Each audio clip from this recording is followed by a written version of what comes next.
Okay, and welcome to my video on the League One predictions season 26-27, and it looks like an absolute corker this year. Probably helped by big boys Leicester being down there, and probably Luton, who came down last year.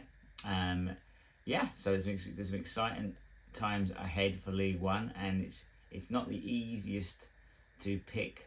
I certainly didn't feel that way about a week ago, but over the last week, as the signings happen and things change, then the money picture becomes clearer, and I think I know exactly where I want to put my money, and here I am to tell you about that.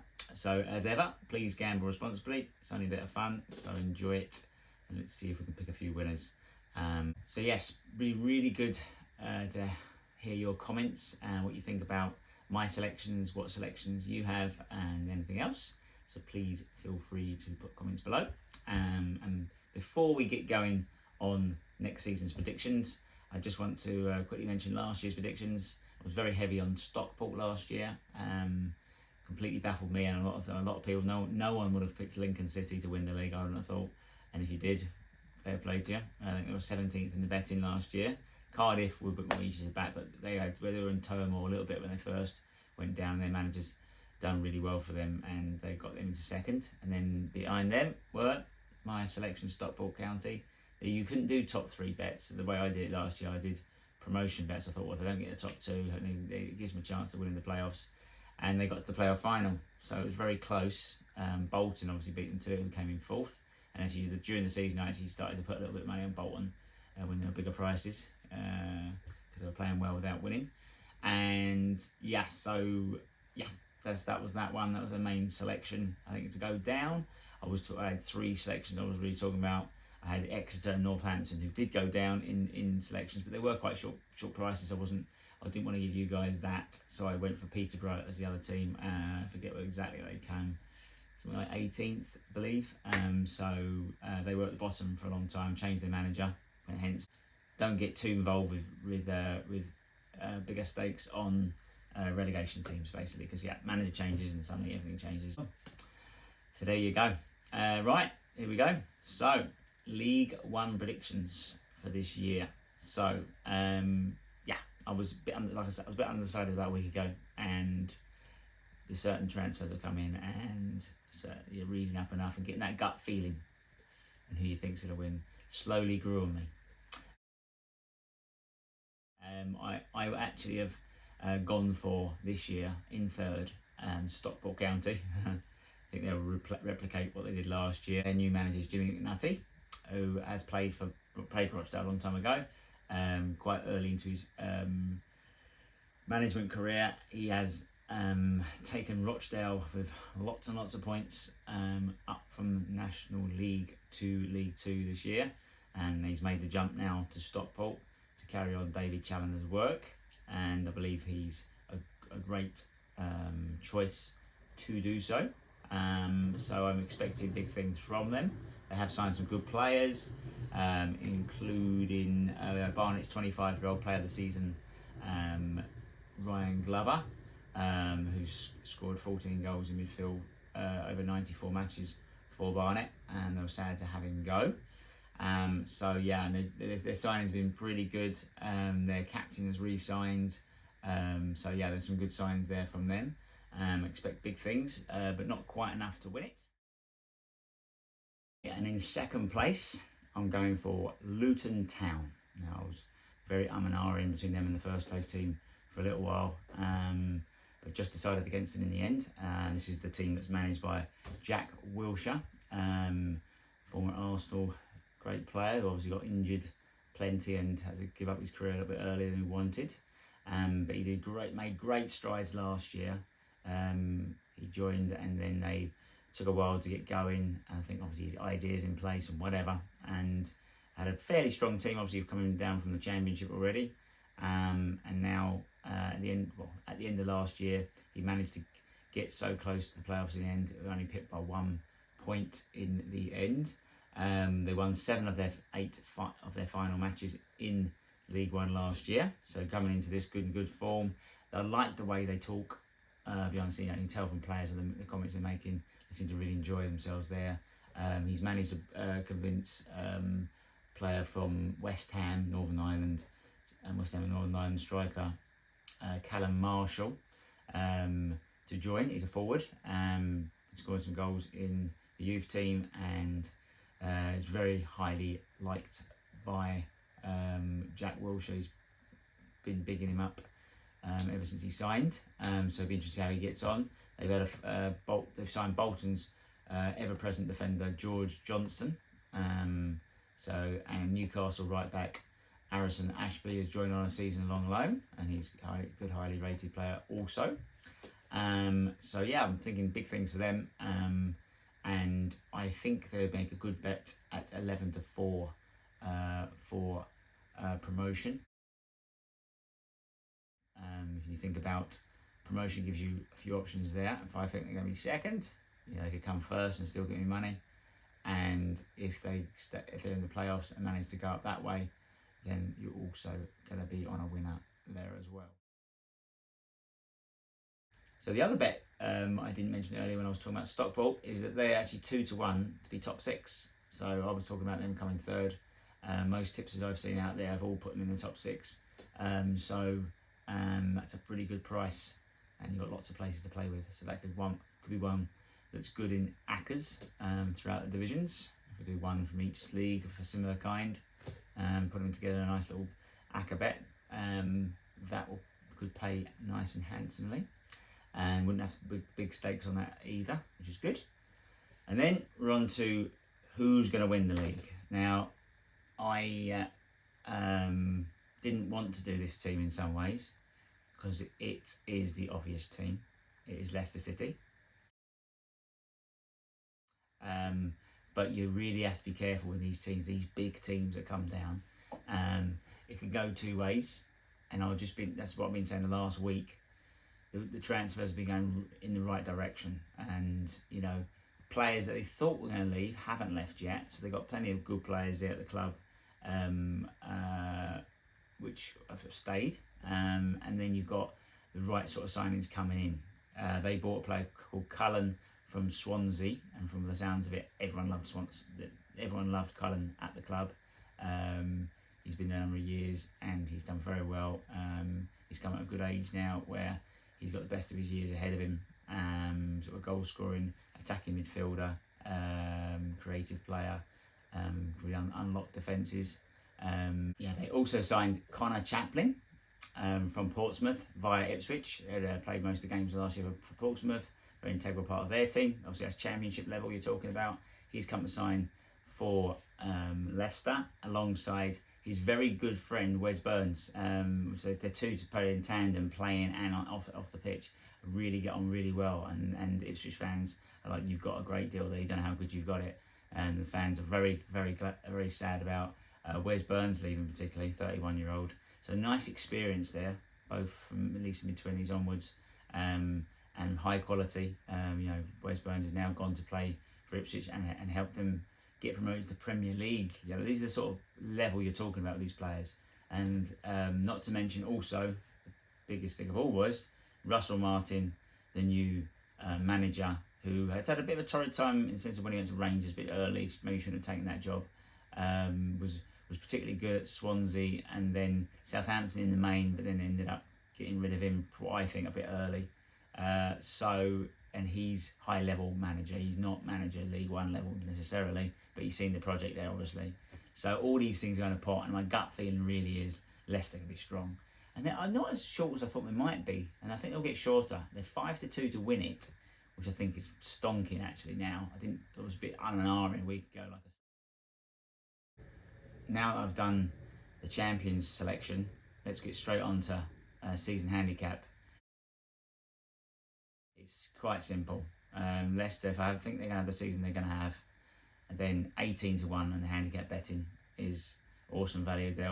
They could be one of them teams that get 100 points and just annihilate everyone else on the handicap, and they're just not giving enough points to make up for what Leicester can do. So I think that's also a very fair bet.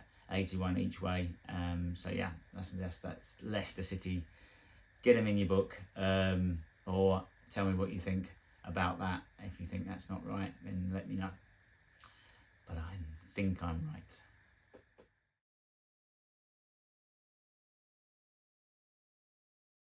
Okay, next I want to quickly run through the order of the other teams before I get on to the relegated teams, and mention one or two things about each one as we go along. So Bradford, they were in the playoffs last year, really did well, first season in League One. I've got them in fourth. I believe they'll be strong again. They did lose out on their player one season. They did lose out on their player of the season, Jensen Metcalf, to Millwall, but they've managed to bring in goal scoring midfielder 28-year-old Adam Phillips from Barnsley. Graham Alexander is their manager. He's always proven very good at each team he's been at in the past, and even Gary Neville says he wished he hadn't have got rid of Graham Alexander at the time from Salford. They might well be in League One themselves right now. So I think they're going to be in the playoff picture, and they might even create a good option for a bet there, getting in the top six. I think Plymouth have a strong year. They were a very good finish last year with Tom Cleverley. Probably most people were thinking he was probably going to go. He didn't, and they stayed on, and he's done really well with them. I expect they have lost Laurent Talage to Bristol City, he was a top goal scorer last year, but they kept the next top goal scorer for the moment in Pebble, that's his name. Yeah, so that's them. Sixth, Sheffield Wednesday team that obviously came down last year in disarray with all the money problems and the points deductions and the rest of it. And they've got Barry Bannon back, the captain. They've got Louis Barry from Villa, who ex-Villa player, played for Sheffield United last year, was brilliant in this level before, so he's a good addition. So I think they do well, but I think they've got a catching up period for them. So sixth place for them. Next, I've gone the oldest team in the league by quite a bit. In fact, I was quite keen on Mansfield. I still sort of am, but I was looking at the ages. I did notice they were buying a few players, including David McGoldrick, who's been brilliant at League One, League Two level, scoring goals. And even Championship, I believe, and scored plenty last year. Also managed to get him on board. But again, all the players they were seeming to be signing were pretty much sort of late 20s and the 30s, and they already have a few. So I couldn't really get involved with them too much, albeit I think they still have a good season. But it's interesting to see how they get on with tired legs and how they can do all those matches that these teams in the EFL have got to get through each year. MK Dons coming up. Thought they were brilliant coming up last year, coming second. I think they had a good season this year. They bought quite well, so expect them to be the best team from the newly promoted teams. Ninth, I put Reading. Some good signings, good manager. Finished with a bit of a whimper last year into 12th, but let's see how they go on this year. Huddersfield, finishing 9th in a season with plenty of goals both ends. So they, particularly the last 6 matches, there was goals galore. So they'll need to get some defensive signings in there to sort that out. So I think they'll do fairly well in 10th. So I'm going to run through some teams now and not say too much about them. Alex Bruce has come in, Steve Bruce's son, to manage them, and Steve McLaren is now director of football, which is an interesting move, and it could be one to keep an eye on. 12th, I put Wickham, a bit unsure about them, I didn't know where to put them, to be fair. 13th, Oxford, on the transfer embargo. That's going to make them a bit weaker than they would be, and they have lost some players, and yeah, tricky for them. So 13th, 14th, Leyton Orient. I'm an R with these guys as well. Good manager Richie Wellens has done a great job with them. They're always bringing players in and out, and they've now lost Don Ballard, the league's top goal scorer. So who knows what's going to happen with them? But I put them in 14th. Stephen, a brilliant year last year, but I felt they were overachieving. So I put them in 15th. 16th is Doncaster, having lost Billy Sharp. Finally, I think he's retired now. They brought in another replacement, Alfie May, very, very popular. Scored a few goals for Birmingham in the Championship, but now he's back. He's with Doncaster, and see how he gets on. Newly promoted, 17th, Cambridge United. They've made a few good signings, including Callum Stead, the one I mentioned in the other video, come from Barnet. So goal scoring player, that will help them. I thought that was a good signing, and a couple of the others they made. So 17th for Cambridge, good survival, good season. 18th, Wigan, wasn't sure what to do with them. Bromley just come up, 19th. Obviously, amazing season. Haven't got a big budget. Haven't got a big attendance or ground to stimulate money. But brilliant manager in Andy Woodman. So let's see how they get on. Survival for them, I put. AFC Wimbledon, I put them in 20th. Now, admittedly, I had them in relegation zone. What you call it, a couple of weeks ago. And just as I've been looking, some of the comments are really good when it comes to the players that want to play there, are now playing there. Although they're not buying like exceptional players and they can't afford exceptional players. Good positivity, a few good signings. Was a bad finish last year, but come on Wimbledon. I'm from Wimbledon. I know I'm a Man United fan, but I'm from Wimbledon, and they are a team dear to my heart. So come on, stay up. I think you can. Then in the relegation positions, 21st Notts County come up in the playoffs. Have done a bit of good business. Brought Cambridge United's player of the season, and a few others. But I believe Newport's captain. I believe just they may not have enough to stay up. Okay, again, remember, smaller stakes for your relegation teams. In 22nd, I put Barnsley, who are now being managed by Daniel Stendhal, who got them promoted in 2019 to the Championship, and has come back, but he's come back to a team that isn't as good, that's for sure. And at the same time, he has gone to manage Nancy and Hearts, and both teams he was only there for a maximum year. He had them bottom of the league. He was sacked from both, and then since then he's gone to a German reserve league team and managed them. Done all right with them, but it's a reserve team league. I don't think you can quite compare it. So I feel as if they are going to get in trouble. Having been 15th last year, they've lost David McGoldrick, one I mentioned earlier with Mansfield, 18 goals last year, and also goal scoring midfielder Adam Phillips, who scored 37 goals in 156 matches since 2022. And a regular midfielder has also gone Ewan O'Connell to Stockport. So yeah, 4-1 to get relegated, and I believe 12-1 finish bottom. I'm not saying you do the 12-1 on the bottom, but if you are in agreement and you thought even worse they were going to come bottom, then that's an interesting price there. But 4-1 relegation price I thought was decent. And yeah, and then 23rd, poor old Burton. I put them in there. They've been surviving for a long time now. They've got Gary Bowyer as the manager. They did brilliant last year, keeping them up. They've got a very low budget. They're in debt. They've not really made great signings. They lost their player of the season who scored 13 goals last year. I think it's time. So they're not a big price. They are second favourites to go down. Wimbledon are favourites to go down. No, that's just a lie. Bromley. Wimbledon are third favourites to go down. Yes, so yeah, 11-8 on Burton to get relegated. I think it's one for the accumulators if you really like it and you agree with me. I think that's one for that. And then to get to come bottom, which is something I'll think about. Although I've not put them in bottom in this order, I might change by the time we get there. Depends on the next team's signings, I think. And that's 6-1 on finish bottom. So in 24th, I'm going for Peterborough. I know I picked one last year and I'm picking one again this year. So sorry, Peterborough fans, but I just feel that there was a really bad finish to last year. You had a manager in place last year who it took Duncan Ferguson, and you were bottom of the league last year before he left. And I felt that obviously the change of management is enough to stimulate improvement. It figured that way, but then at the end of the season they started to fall off again. The signings I don't think are very much. Don't really like them. They've got rid of a very key player, Carl Lisby to Millwall, which is what they do. They buy players of potential and then they sell them on really well. Always have done. They run the club brilliantly like that. Luke Williams is a manager. I felt like he went off the ball a little bit with Notts County and Swansea. Had been previously a good manager somewhere. I forget what it was now.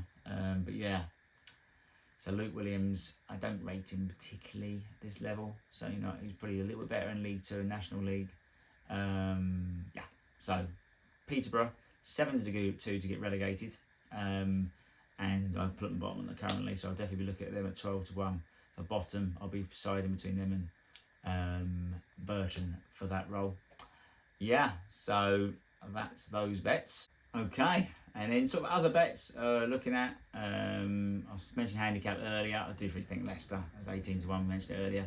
If you're not quite keen on Leicester, like I wasn't so much a week or so ago myself, you've got Mansfield with plus 22 points, I mentioned earlier, the older team, which I feel they come 7th. That's quite a good lot of points. I say they could be a surprise team. Nigel Clough runs a brilliant ship down there, following his dad's footsteps somewhat. And Luton plus 7 points. Same price as you, 18-1, all these prices with most of the handicap bets in the EFL. And then the other bets I was looking at potentially is goal scorers. Last year in second place in the top goal scorer was Stockport was Carl Wootton. And he's 25-1 to be top goal scorer. Each way that's a stunning value. I think this will have a very good season again. Why not? Why would he not come and score more goals? I think he's still in his prime. Yeah, and then and more obvious, but is Pepple that I mentioned earlier from Plymouth. He scored 16 in 35 last year. He was actually second top goal scorer for Plymouth last year. He's a young lad, going to be improving 9-1. It's quite a big price. It's a favourite, but that's a big enough price. You can do that each way as well. So there's two for you. Yeah, and that's pretty much it. Okay, so good to hear from you. Please like and subscribe. And the Championship videos coming, the Premier League videos coming, and yeah, just can't wait for the season to start. Really, it's getting close, and good luck. And I'll see you on the next video.